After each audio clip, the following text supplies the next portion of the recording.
Stuart Lowe. I'm pretty obviously a National Park Ranger. If you've seen the uniforms in the Grand Canyon, it's the right idea.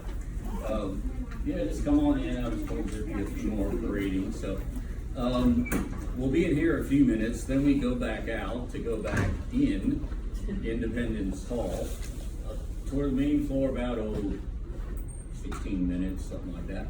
Second room we go into, the one in the painting, signing or assembly room. Declaration of Independence and the Constitution were signed in there. It's quite the place the United States gets started. Once we're done in there, you exit the south, or courtyard exit, in this system more practically known as the back door. Because we will it that way. Cameras, videos, they're fine, we're used to those. The painting down there, signing of the Constitution. It's painted in 1986 for 87 from portraits. 6'2" George Washington standing up front. Next to him in the gray suit, the 5'3" James Madison of Virginia, who thereby is not standing a level down.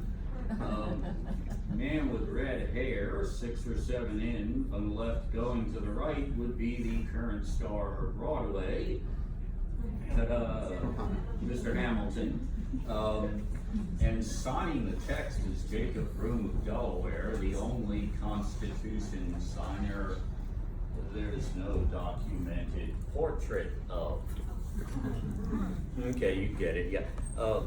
The painter, given the challenge, just turns Mr. Broom around and gives him a little pen. But pointing that out gets the focus on the inkstand between Broom and Washington. Same inkstand used not only for the Constitution, but also 11 years before Declaration of Independence, hence Independence Hall. The name, though, doesn't start to come about till end of September in 1824. Marquis de Lafayette from France, same Lafayette from the American Rebellion. Well, when he first comes over here, he's 17 years old, ends up on George Washington's staff, so he's back at the age of 66. Grand farewell to the U.S. tour. Mayor of Philadelphia's introduction of Lafayette is one of the first times in public the phrase Hall of Independence is used. Lafayette's around the city a few days and he starts calling it that. His speeches get printed up, end up in a book that sold very well. It's destined to happen. Lafayette visited every state that existed at the time. And by the 1830s, the city of Philadelphia government, they owned the building by then, they had it thought out. There are people knocking on the door that want to come in and look around, aren't there? Signing room gets turned into a visitor site. But by the 1830s, the building's 100 years old. It's built to be a colonial Pennsylvania state house, 1730s to 40s. The colonial government used it till 1776. They ceased to exist. Then a patriot government used it till 1799.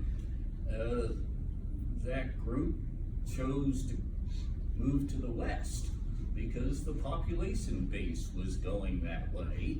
So the Commonwealth of Pennsylvania government moves from Philadelphia initially out to Lancaster, and then by 1815 they moved to where they still are, Pennsylvania, and what's now the center of, Harrisburg, and what's now the center of Pennsylvania.